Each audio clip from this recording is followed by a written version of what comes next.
What's up guys? Welcome back to my channel. Today's video is all about Criterions because right now we are smack dab in the middle of July. The Criterion sale is in full swing. Everyone that collects movies is out there bulking up their Criterion collections, and a lot of physical media collectors here on YouTube are doing recommendation videos for Criterions, their top 5 favorites, what you should be buying, adding into your collection. Your girl here is not like that.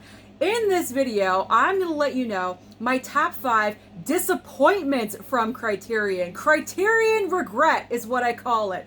These 5 movies I just did not vibe with, or I thought they were going to be something else, and I just didn't enjoy it to the fullest extent. So they are my least favorite Criterion. So why am I doing this video? In case you guys have a very similar personality as me or a sense of humor like mine, then you may want to stay away from these movies and go and focus on other titles. So that's the whole point of this video. I'm not trying to trash Criterion whatsoever. They are a great boutique label.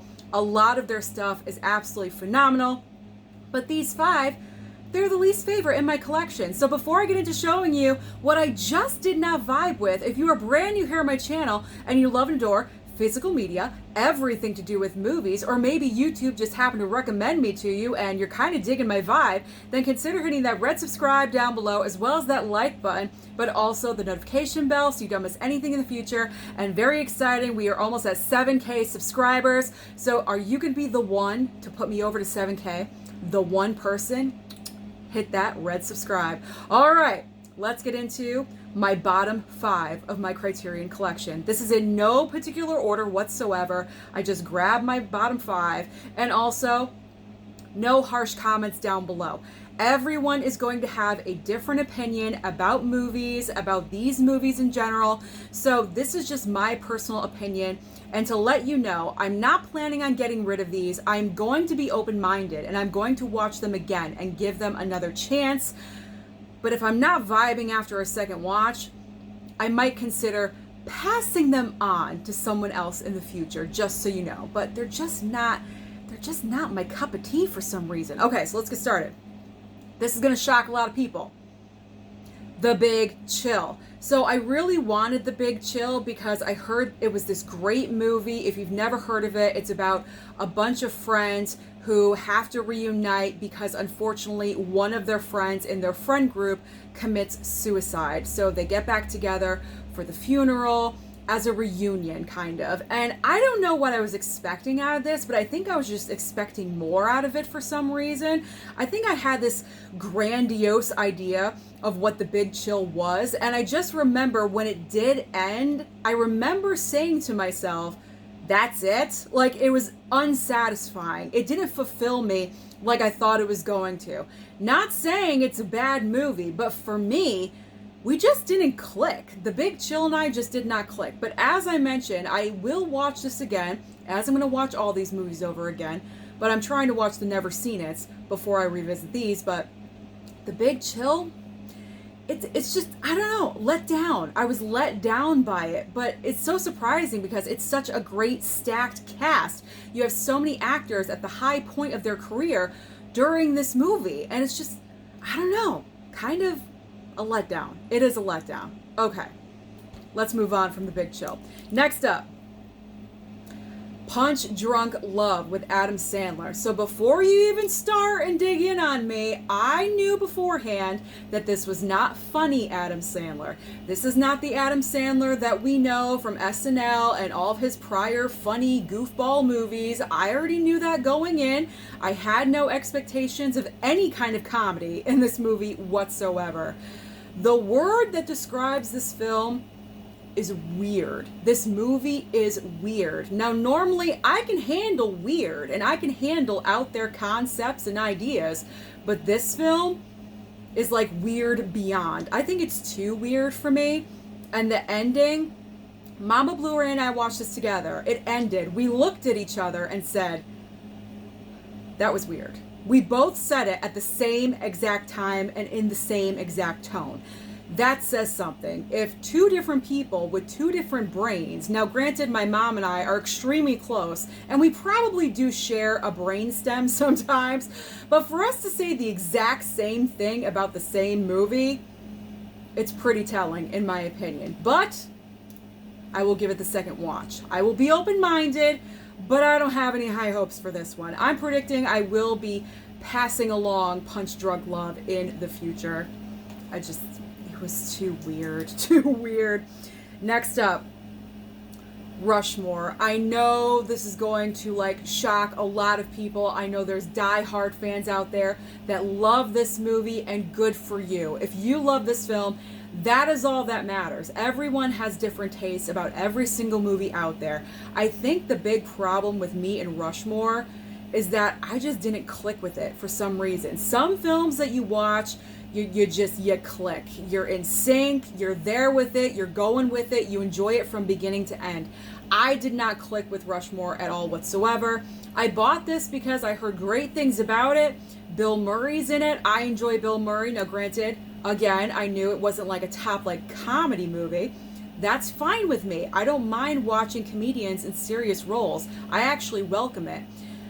But it didn't work for me. Not my cup of tea at all whatsoever. And also, I think I did doze off. I think I fell asleep in the middle of it, just a smidge, and then I do remember waking up, and it was kind of towards the end. So obviously that is going to be a factor, but I do remember before I fell asleep, I was like, watching it like this, like, that's bad. That's not good. So I cannot recommend Rushmore to you. If you're like me, I would avoid Rushmore. Do not even try to pick it up. Don't go there. These are just warnings, people. I'm just trying to warn you about these ones. Okay. In fourth place, or the fourth movie, whatever you want to say, we have The Ice Storm. I had a preconceived notion. That's the problem with this movie. I had a preconceived notion of what The Ice Storm was going to be. Reading the back of this in Barnes & Noble, I was like, ooh, suburban Connecticut. I live in Connecticut. I had a connection already, I thought. And then I read families navigating at Thanksgiving. Wow, I love movies I love family dramas at holidays. I think they're great. It's a great grounding point, if you will, like it's a great anchor. There we go. A holiday is a great anchor to have a good family drama. There we go. I got it out. So I had this preconceived notion in my head that The Ice Storm was going to be about this family all under one roof, the entire movie celebrating Thanksgiving, airing out the dirty laundry, the dirty secrets, if you will, and the drama's just going to unfold. There's drama in here, but honestly, I think they celebrate Thanksgiving for about 5 minutes in this movie. It kind of takes place over like Thanksgiving weekend, if you will, not just on Thanksgiving. I know, I'm nitpicking, I guess, but I had a preconceived notion in my head. What can I say? I know I've been saying that a lot, but it's true.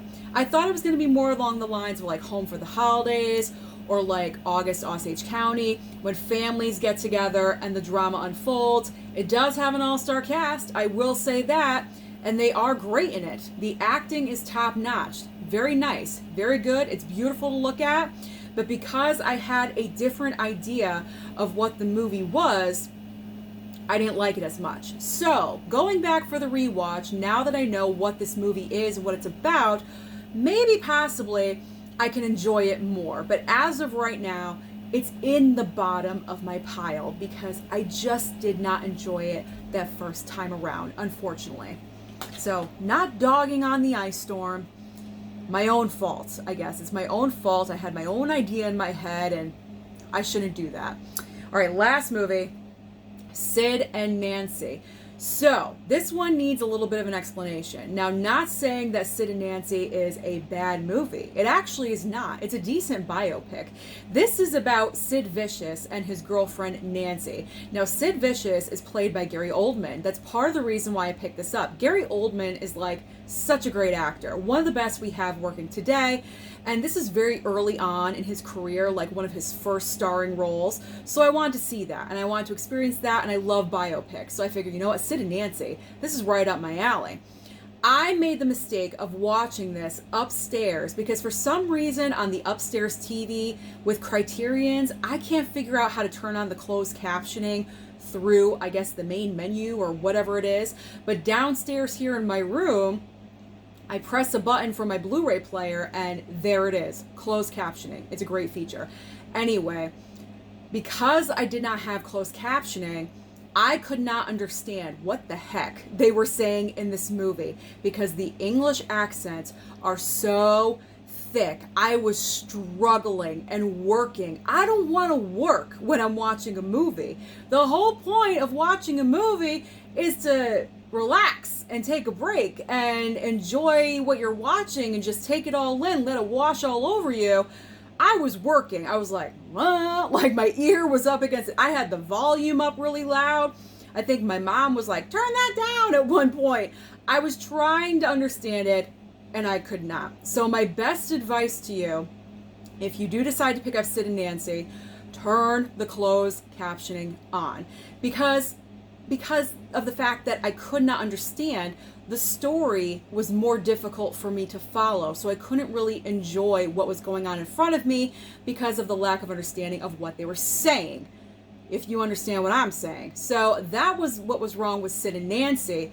Actually, it was kind of my fault. I should have just taken it out, come downstairs and watched it, but I was being lazy. What can I say? So I'm definitely going to give Sid and Nancy another watch downstairs with the closed captioning.